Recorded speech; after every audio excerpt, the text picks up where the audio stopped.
ಎಲ್ಲರಿಗೂ ನಮಸ್ಕಾರ.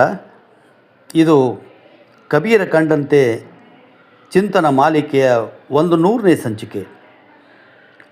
ಮಣ್ಣು ತಿಂದು ಮರ ಹಣ್ಣು ಸುರಿಸಿತು, ಮಣ್ಣು ತಿಂದು ಮರ ಹಣ್ಣು ಸುರಿಸಿತು. ಇದು ಇಂದಿನ ಕಬೀರವಾಣಿಯ ಶೀರ್ಷಿಕೆ. ವೃಕ್ಷ ಕಬುಹು ನಾಹಿ ಫಲ್ ಭಯೇ ನದಿ ನ ಸಂಚೆ ನೀರ್, ಪರಮಾರತಕ್ಕೆ ಕಾರಣೆ ಸಾಧುನ ಧರಾ ಶರೀರ. ಗೊತ್ತು ಗುರಿಯಿಲ್ಲದೆ ಭೂಮಿಗೆ ಬಿದ್ದ ಬೀಜ ಚಿಗುರೊಡೆಯುವ ಕನಸು ಕಾಣುತ್ತಲೇ ರೆಂಬೆ ಕೊಂಬೆಗಳನ್ನು ಹೊರಚಾಚಿ ಬೃಹತ್ ವೃಕ್ಷವಾಗಿ ನಿಲ್ಲುವ ಪರಿ ಅದೆಷ್ಟು ಅದ್ಭುತವಾದದ್ದು. ಸದಾಕಾಲ ಅನ್ಯರ ಪ್ರಯೋಜನಕ್ಕಾಗಿ ಮರ ತನ್ನನ್ನು ತಾನು ಮುಕ್ತವಾಗಿ ತೆರೆದಿರಿಸುತ್ತದೆ. ಸಕಲ ಜೀವರಾಶಿಗಳಿಗೆ ಫಲಪುಷ್ಪಗಳನ್ನು ಧಾರೆ ಎರೆಯುವ ಮರ ಸಮೃದ್ಧಿಯ ಆಗರ. ಕಣ್ಣಿಗೆ ತಂಪು ನೀಡುವ ಹಸಿರೆಲೆಗಳಿವೆ. ಬಿಸಿಲಲ್ಲಿ ಬೆಂದು ಬಸವಳಿದವರಿಗೆ ನೆರಳು ನೀಡುವ ಮನಸ್ಸಿದೆ.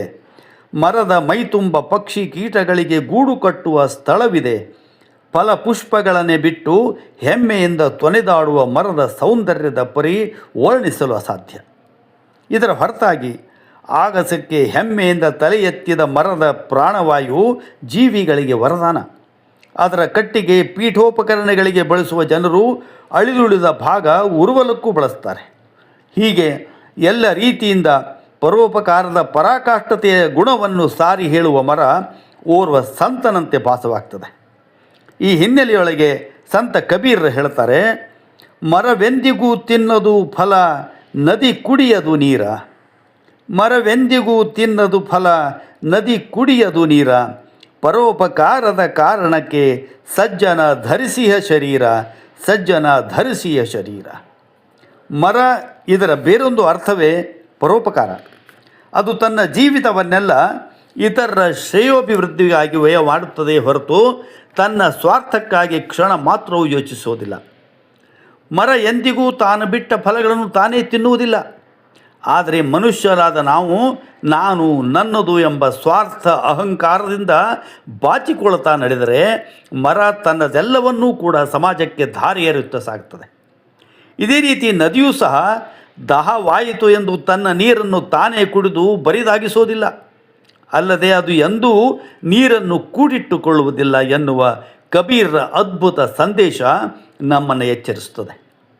ಮರದಂತೆ ಕೊಡುವ ಗುಣ ನಿಮ್ಮದಾಗಿರಲಿ, ಮರದಂತೆ ಕೊಡುವ ಗುಣ ನಿಮ್ಮದಾಗಿರಲಿ.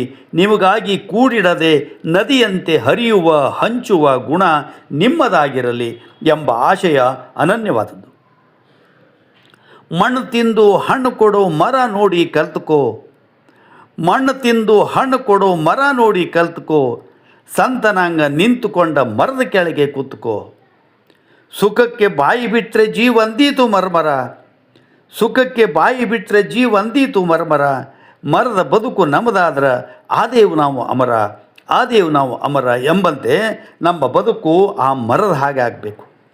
ನದಿಯಂತೆ ಸದಾಕಾಲ ಹರಿಯುತ್ತಾ ಸಮಾಜಕ್ಕೆ ದಾನ ಧರ್ಮದ ರೂಪದಲ್ಲಿ ನಮ್ಮ ಸಂಪತ್ತಿನ ವಿನಿಯೋಗ ಆಗಬೇಕು.